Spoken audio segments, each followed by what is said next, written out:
Hello બચ્ચો, કેમ છો બધા? નમસ્કાર વિદ્યાર્થી મિત્રો, Manish Patel Aditya NRP group of science school માં ઓનલાઈન વિડિયો લેક્ચરમાં તમારું હાર્દિક સ્વાગત કરે છે. તો વિદ્યાર્થી મિત્રો, ગયો વિડિયો લેક્ચર હતો આપણો, એની અંદર મેં ફિઝિક્સ નો પરિચય આપેલો. આજે આપણે જે મુદ્દા પર ચર્ચા કરવાની છે તે મુદ્દાનું નામ છે કુદરતમાં પ્રવર્તતા મૂળભૂત બળ. મૂળભૂત શબ્દ વાપરી રહ્યા છે, મૂળભૂત બળ. તો વિદ્યાર્થી મિત્રો, મૂળભૂત બળો સમજતા પહેલા સર્વપ્રથમ આપણે બળ એટલે શું તેને સમજવાનો આપણે પ્રયત્ન કરવાના છે. હવે બળ નામની રાશિથી ઓલરેડી તમે પરિચિત તો છો જ, પરંતુ ફિઝિક્સની અંદર કોઈ પણ વસ્તુ સમજણ પડે એટલું નહીં, પણ એને પ્રોપર રીતે ઉપયોગમાં લેતા, એનું સૂત્ર ગાણિતિક રીતે કેવી રીતે વપરાય, ભવિષ્યમાં સૂત્રની મદદથી આપણે કઈ વસ્તુનું નિર્માણ કરી શકીએ છીએ, એપ્લાય કરી શકીએ છીએ, તો આ વસ્તુને આપણે પ્રોપરલી ખૂબ જ ડિટેલથી સમજવાનો પ્રયત્ન આજે કરવાનો છે. તો વિદ્યાર્થી મિત્રો, સર્વપ્રથમ આપણે મૂળભૂત બળોમાં પહેલા તો બળની વ્યાખ્યા જોવાની છે કે બળ એટલે શું. તો અત્યારે એક નાના અમથા પ્રયોગ દ્વારા જ હું તમારી સમક્ષ એક વ્યાખ્યા બનાવી દઈશું આપણે. ઓકે, તો વિદ્યાર્થી મિત્રો, અત્યારે મેં હાથમાં ટેબલ પકડ્યું છે, તમને બધાને દેખાઈ જ રહ્યું છે. આ ટેબલ હોય ને, ટેબલને પોતાનું દળ તો હોય કે ના હોય વિદ્યાર્થી મિત્રો? તો કોઈ દળ ધરાવતો પદાર્થ છે. વ્યાખ્યા હું અહીં એક્શન દ્વારા તમને સમજાવી દઈશ કે કોઈ આ દળ ધરાવતો પદાર્થ છે. આ દળ ધરાવતા પદાર્થ ઉપર કોઈ બાહ્ય એજન્ટ લગાવવામાં આવે. શું લગાવવામાં આવે વિદ્યાર્થી મિત્રો? બાહ્ય એજન્ટ લગાવવામાં આવે. એજન્ટ નો મતલબ આપણે રીતે લઈ શકીએ કે આપણે બહારથી કંઈ કશું કરી રહ્યા છે, તો બાહ્ય એજન્ટ લગાવવામાં આવે તો પદાર્થ, એટલે જે મારું ટેબલ છે, એ ગતિમાં આવે. તો વિદ્યાર્થી મિત્રો, મેં જે બાહ્ય એજન્ટ લગાવ્યું ને, તો એજન્ટને આપણે બળ નામની ભૌતિક રાશિથી ઓળખી શકીએ છે. કઈ નામની રાશિથી ઓળખી શકીએ છે? બળ નામની ભૌતિક રાશિથી ઓળખી શકીએ છે. તો આપણે વ્યાખ્યા રીતે લખી શકીએ છે કે જ્યારે કોઈ દળ એટલે બીજી ભાષામાં આપણે રોજિંદા જીવનમાં આપણે દ્રવ્યમાન કહેતા હોય છે, દ્રવ્યમાન ધરાવતા પદાર્થ ઉપર કોઈ એવું બાહ્ય એજન્ટ લગાવવામાં આવે તો તે દળ ધરાવતો પદાર્થ ગતિમાં આવે છે. કેવો આવે છે વિદ્યાર્થી મિત્રો? ગતિમાં આવે છે. તો આવા બાહ્ય એજન્ટને અંડરલાઈન કરું છું. તો આવા બાહ્ય એજન્ટને આપને બળ નામની ભૌતિક રાશિથી ઓળખી શકીએ છે. સમજ પડી ને? બળ એટલે શું કહેવાય વિદ્યાર્થી મિત્રો? ઓકે, તો બળની આપણે વ્યાખ્યા જોઈ. હવે ફિઝિક્સની અંદર હવે કોઈ પણ વસ્તુનું એક નામકરણ આપવું પડે, એની સંજ્ઞા આપવી પડે. જેમ કે તમે બધા હશો તો તમારો પપ્પાએ તમારા બધાનું નામ તો પાડ્યું છે ને, તો તમને ઓળખવા માટે ઓય એવું તો કહેવાય નહીં, એને એક ચોક્કસ નામકરણ તો કરવું પડે. તો બળની જે સંજ્ઞા છે તેને ટૂંકમાં એટલે બળને આપણે ફોર્સ થી ઓળખતા હોય છે. અને ફોર્સ ઇંગ્લિશમાં અંગ્રેજી શબ્દમાં આપણે ફોર્સ બોલતા હોય છે. તો ફોર્સ શબ્દનો પહેલો લેટર F લઈશું, એટલે બળને આપણે F થી ઓળખીએ છીએ. અને દરેક ભૌતિક રાશિનો પોતાનો શું હોય છે વિદ્યાર્થી મિત્રો? એકમ. જેવી રીતે લંબાઈનો એકમ મીટર છે, એટલે બળનો એકમ ન્યૂટન નામના વૈજ્ઞાનિકની યાદમાં, કયા વૈજ્ઞાનિકની યાદમાં? ન્યૂટન નામના વૈજ્ઞાનિકની યાદમાં આપણે એને કેપિટલ N થી ઓળખીએ છીએ. તો સંજ્ઞા છે F અને એનો એકમ શું થયો વિદ્યાર્થી મિત્રો? N થયો. શું થયો? તો વિદ્યાર્થી મિત્રો, આપણે બળની વાત કરી, હવે બળના તો વિદ્યાર્થી મિત્રો ઘણા બધા પ્રકાર છે. ઓછામાં ઓછા 11 12 સાયન્સ ની અંદર આપણે 70 થી 80 બળોનો અભ્યાસ કરવાના છે. પરંતુ કુદરતમાં પ્રવર્તતા જે મૂળભૂત બળો છે એ મુખ્યત્વે રીતે 4 બળો છે. આ 4 બળોમાં જ બધા બળો જે આપણે ભવિષ્યમાં જે બીજા બધા બળોનો અભ્યાસ કરીશું, પણ આ બધા બાકીના જે બધા બળો છે મૂળભૂત રીતે આ 4 બળોની અંદર સમાવેશ થતો હોય છે. તો કુદરતમાં પ્રવર્તતા મૂળભૂત બળો મુખ્યત્વે તેના 4 પ્રકાર પડે છે. પહેલો પ્રકાર છે ગુરુત્વાકર્ષી બળ. બીજો બળનો પ્રકાર છે, એટલે અહીંયા આપણે તફાવતની રીતે જોઈ લઈશું, તમને સરસ રીતે સમજ પડશે. બીજું બળનું નામ છે વિદ્યુતીય ચુંબકીય બળ વિદ્યાર્થી મિત્રો.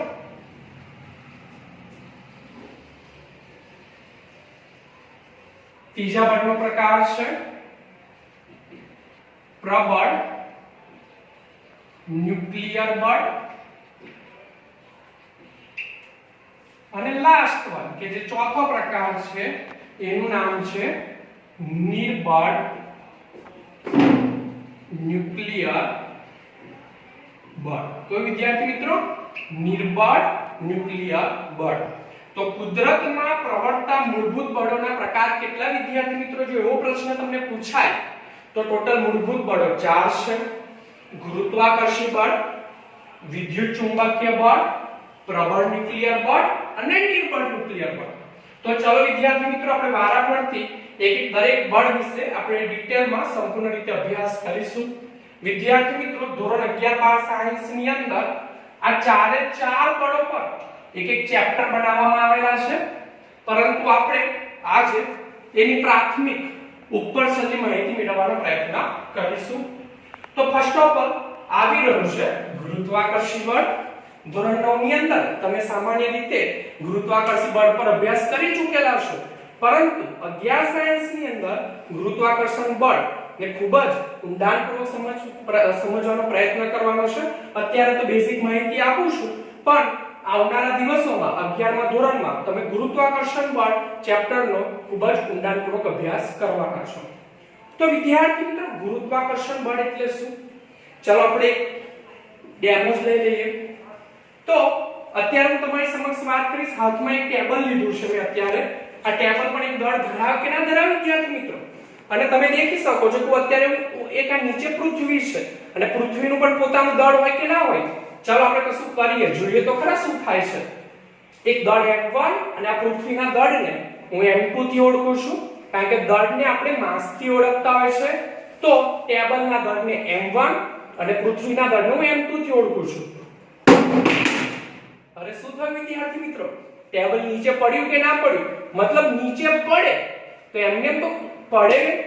તો આપણે વિચારીએ કે કોઈ પણ વસ્તુ એક બીજી વસ્તુ તરફ શું થાય? આકર્ષાય. ને કોઈ વસ્તુને આકર્ષવા માટે શું લગાવવું પડે? બળ લગાડવું પડે. આપણે પેલા સફરજનની સ્ટોરી તો સાંભળી જ હશે કે ન્યૂટને ઝાડની નીચે બેઠેલો અને સફરજન ઉપરથી નીચે પડે છે. તો એવી જ રીતે અત્યારે મારા કેસની અંદર શું હતું વિદ્યાર્થી મિત્રો? એક આ ટેબલ હતું, ટેબલનું દળ m1 હતું, આ નીચે અર્થ હતી, પૃથ્વી હતી, તો એનું દળ m2 મેં કીધું. જ્યારે m1 ને મેં અહીંયાથી મુક્ત કરી તો જે m1 દળ છે એ પૃથ્વી તરફ એટ્રેક્ટ થાય છે, મતલબ કે આકર્ષી પ્રકારનું કંઈક કશું લાગી રહ્યું છે કે જેને આપણે શેનાથી ઓળખી શકીએ છીએ? આકર્ષી બળ. તો આના પરથી આપણે કહી શકીએ છીએ કે બ્રહ્માંડમાં કોઈ પણ બે પદાર્થ વચ્ચે દળના કારણે લાગતા આકર્ષી હંમેશા ગુરુત્વાકર્ષી બળ આકર્ષણ પ્રકારનું જ હોય વિદ્યાર્થી મિત્રો. અપાકર્ષણ પ્રકારનું કોઈ એ હોય નહીં. જો અપાકર્ષણ પ્રકારનું હોત તો આજે સફરજન નીચે ના પડે, ક્યાં પડત? ઉપર પડત. એટલે હંમેશા ગુરુત્વાકર્ષી બળ આકર્ષી પ્રકારનું જ હોય છે. તો વચ્ચે દળના કારણે લાગતા આકર્ષી બળને આપણે વિદ્યાર્થી મિત્રો ગુરુત્વાકર્ષી બળથી ઓળખીએ છીએ, બરાબર ને? ઓકે, તો આપણે ગુરુત્વાકર્ષી બળની વાત કરી. હવે ગુરુત્વાકર્ષણ બળ જે છે વિદ્યાર્થી મિત્રો એ આકર્ષી બળ છે. આ સાર્વત્રિક બળથી પણ ઓળખાય છે.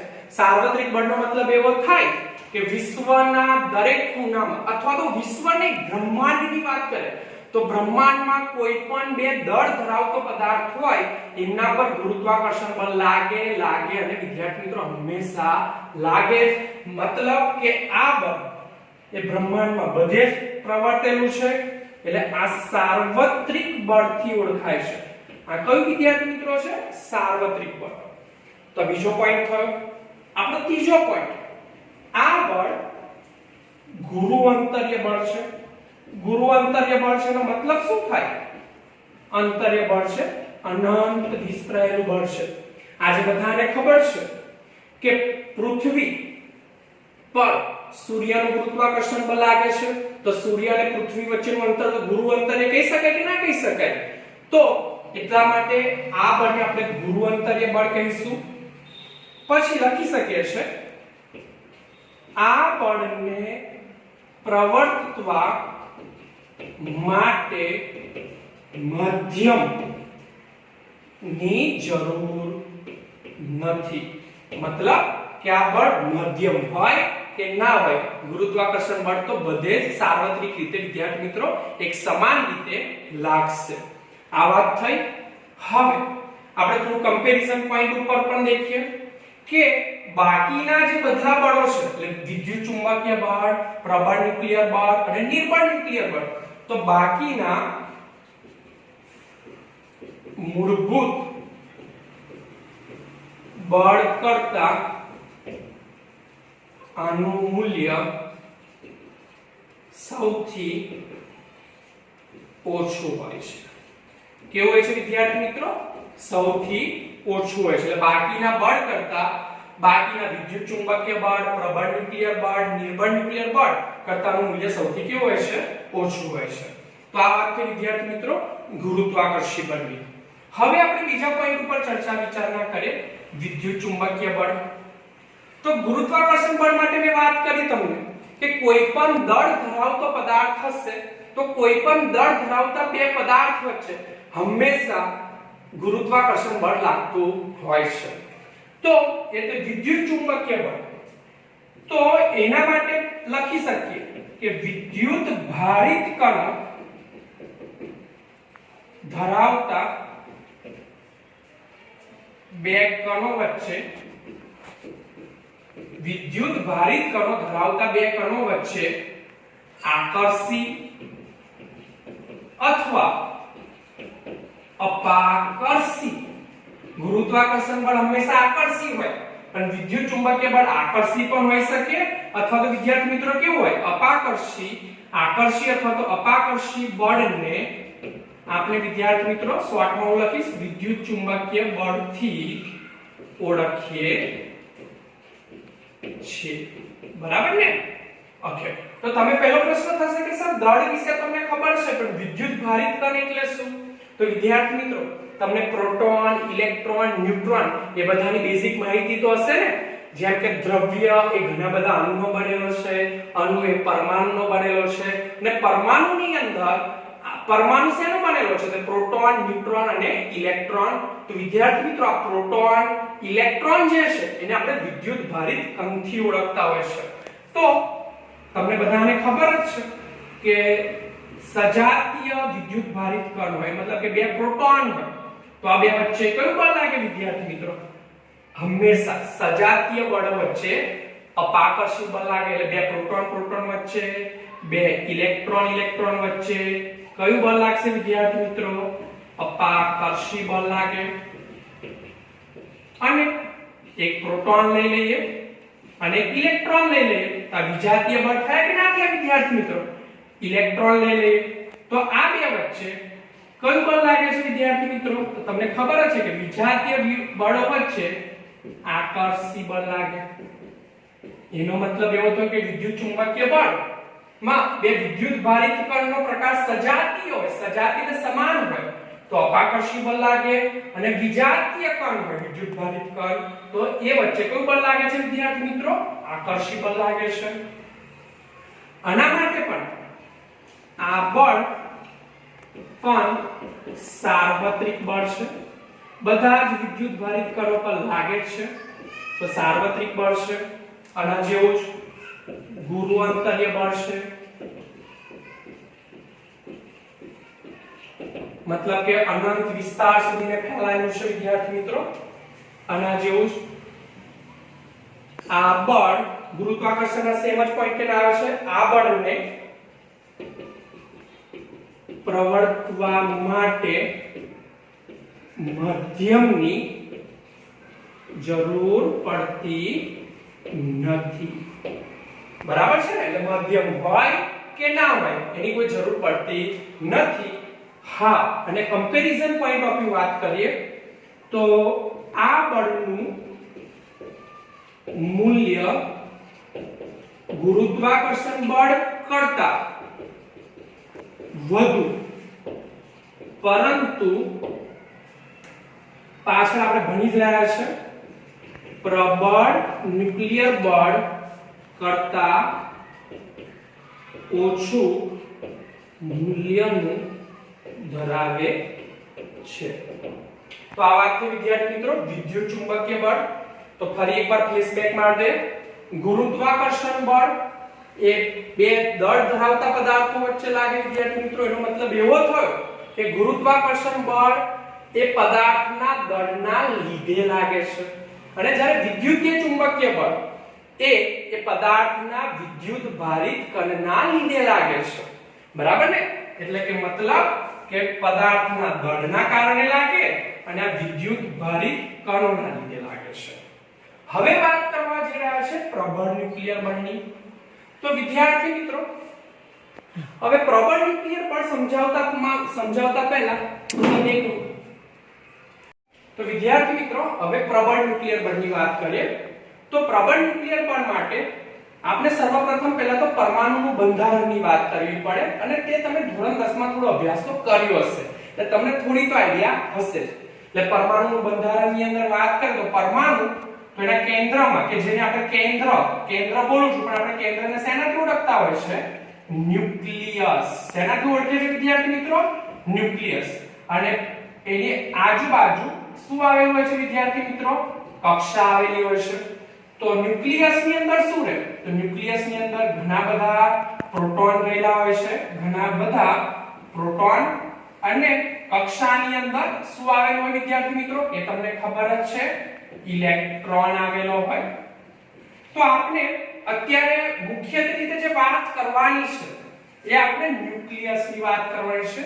ન્યુક્લિયસ નો મતલબ શું થાય? કે પરમાણુનું કેન્દ્ર. તો ન્યુક્લિયસ ની અંદર ઘણા બધા પ્રોટોન આવેલા હોય. પ્રોટોન ની મેં ઓળે જ વાત કરી કે જે પ્રોટોન છે એક તો વિદ્યુત ભારિત કણ છે.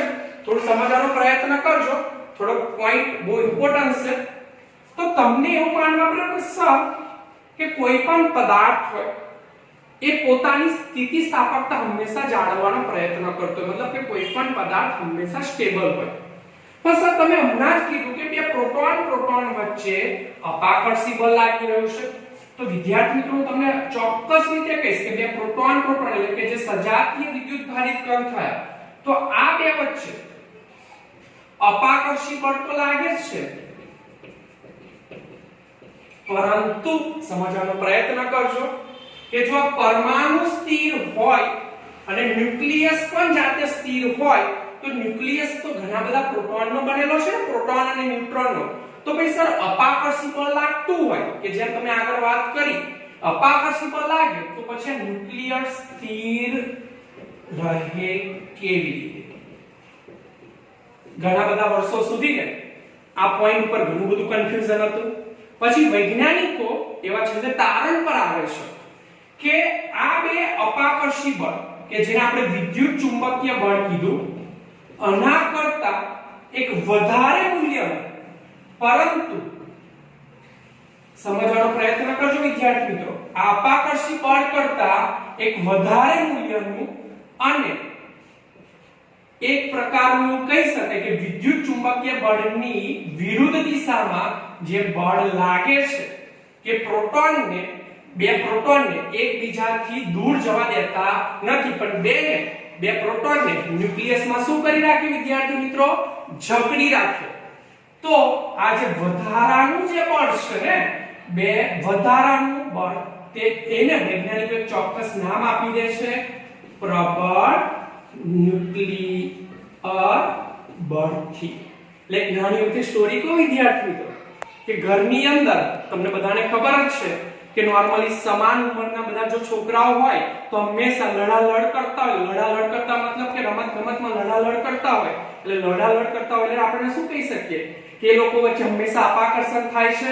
પણ ઘરના વડીલો હંમેશા, મતલબ કે ધારો કે આ મારા બે હાથ છે, બે છોકરા છે, હંમેશા બે લડાલડ કરતા હોય, બે વચ્ચે શું લાગે વિદ્યાર્થી મિત્રો? અપાકર્ષી બળ લાગે. પણ એક વડીલ હોય કે બે નાના છોકરાઓને શું કરી લે? પકડી લે. મતલબ કે એમને અપાકર્ષી બળ લાગવા છતાં પણ એમને ઘરમાં જકડી રાખે. ઘર એટલે આપણું શું છે વિદ્યાર્થી મિત્રો? ન્યુક્લિયસ છે. મતલબ કે વિદ્યુત ચુંબકીય બળ સિવાય પણ એક બીજું બળ છે કે જે આપણું ન્યુક્લિયર બળ છે, બરાબર ને? કે જે બે પ્રોટોન વચ્ચે જે વિદ્યુત ચુંબકીય બળ અપાકર્ષી બળ લાગે છે એના કરતા વિરુદ્ધ દિશામાં અને સાથે વિદ્યુત ચુંબકીય બળ કરતા મૂલ્ય કેવું હોય છે? વધારે હોય છે. એના કારણે આપણે કહી શકીએ છીએ કે ન્યુક્લિયસ હંમેશા સ્થિર હોય છે. તો ન્યુક્લિયસ સ્થિર હોવાનું મુખ્ય કારણ શું થયું વિદ્યાર્થી મિત્રો? કે આ પ્રબળ ન્યુક્લિયર બળ એ પ્રોટોનને ન્યુક્લિયસની અંદર શું કરી રાખવાનો પ્રયત્ન કરે છે? જકડી રાખવાનો પ્રયત્ન કરે છે. આ બળ લઘુ અંતરીય બળ છે. તમે કહેશો સર લઘુ અંતરે કેવી રીતે? તો તમને ખબર જ છે કે આ ન્યુક્લિયસ અત્યંત સૂક્ષ્મ હોય છે. અત્યંત સૂક્ષ્મ એટલે ન્યુક્લિયસની ત્રિજ્યાની વાત કરીએ તો ન્યુક્લિયસની ત્રિજ્યા 10⁻15 મીટર જેટલી છે. મતલબ -15 બોલ્યો એટલે -15 એટલે કેવી કહેવાય? અતિ સૂક્ષ્મ કહેવાય. અને આ પાછા ન્યુક્લિયસની અંદર લાગે છે. ન્યુક્લિયસની અંદર, ન્યુક્લિયસ સાથે અતિ સૂક્ષ્મ છે. તો એટલા માટે વિદ્યાર્થી મિત્રોને લઘુ અંતરીય બળ કહેવાય કે ના કહેવાય? ચોક્કસ રીતે કહી શકાય વિદ્યાર્થી મિત્રો. ઓકે, તો આ બળ જે આપણું છે એ લઘુ અંતરીય બળ છે. અને આપણે કમ્પેરિઝનની વાત કરીએ તો બધા જ મૂળભૂત બળોમાં આ બળ સૌથી પ્રબળ હોય છે. કેવું હોય છે વિદ્યાર્થી મિત્રો? સૌથી પ્રબળ હોય છે. મતલબ કે ગુરુત્વાકર્ષી બળ, વિદ્યુત ચુંબકીય બળ, પ્રબળ ન્યુક્લિયર બળ અને નિર્બળ ન્યુક્લિયર બળ, આ બધા બળોમાં આપણું પ્રબળ ન્યુક્લિયર બળ હોય છે મૂલ્ય સૌથી કેવું હોય છે વિદ્યાર્થી મિત્રો? વધારે હોય છે. અને લાસ્ટ કન્ટેન્ટ નિર્બળ ન્યુક્લિયર બળ. વિદ્યાર્થી મિત્રો આ બળ 11-12 ધોરણની અંદર અને ભવિષ્યમાં પણ આના પર બહુ ચર્ચા વિચારણા કરવામાં આવતી નથી, પણ જ્યારે ફિઝિક્સની અંદર તમે જ્યારે માસ્ટર ડિગ્રીમાં વધતા હોય તો આ બળનું ચોક્કસ મહત્વ હોય છે. એટલે કમ્પેર ટુ આ બધા બળો કરતા આનું મહત્વ ખૂબ ઓછું છે. એટલે આને આપણે ઉપર સુધી સમજવાનો પ્રયત્ન કરીશું. તો નિર્બળ ન્યુક્લિયર જે બળ છે વિદ્યાર્થી મિત્રો એ રેડિયો એક્ટિવ પદાર્થ માં લાગતું બળ હોય છે. જે આપણા પરમાણુ બોમ્બ જે બનતા હોય છે તે પ્રબળ ન્યુક્લિયર બળને આધારે બનતા હોય છે. એની વાત થોડીક હું કરીશ છતાં પણ તમને સમજાય નહીં, કારણ કે આ બહુ થોડું ડીપેસ્ટથી અને એને સમજાવવા માટે પ્રોપર એક માહોલ બનાવવો પડે. એટલે એવું કહી શકાય કે જ્યારે બોમ્બ બનાવવા માટે ફ્યુઝન અને ફિશન, ફ્યુઝન એટલે એવું કહેવાય તોડવું અને ફિશન એટલે જોડવું, ત્યારે ન્યુક્લિયસની અંદર થી બીટા કણો, તમે થોડું નામ સાંભળ્યું છે આલ્ફા બીટા ગામા, તો જે બીટા કણો ઉત્સર્જિત થાય છે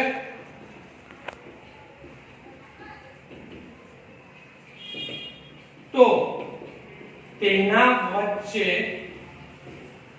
લાગતા બળોને આપણે પ્રબળ ન્યુક્લિયર બળ નિર્બળ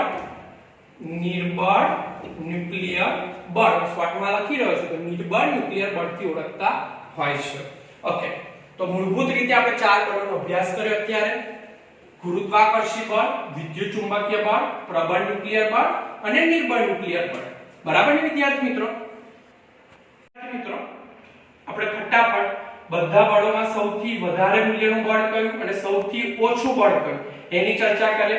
તો મૂળભૂત બળોમાં સૌથી વધારે બળ જે લાગતું હોય કોઈ પરમાણુ પર તો પ્રબળ ન્યુક્લિયર બળ ફર્સ્ટ નંબર, સેકન્ડ નંબર પર આવે વિદ્યુત ચુંબકીય બળ, ત્રીજા નંબર પર આવે નિર્બળ ન્યુક્લિયર બળ અને લાસ્ટ બળ કે સૌથી ઓછું બળ લાગતું હોય વીકેસ્ટ ફોર્સ બોલતા હોય એ બળને આપણે બોલીશું ગુરુત્વાકર્ષી બળ.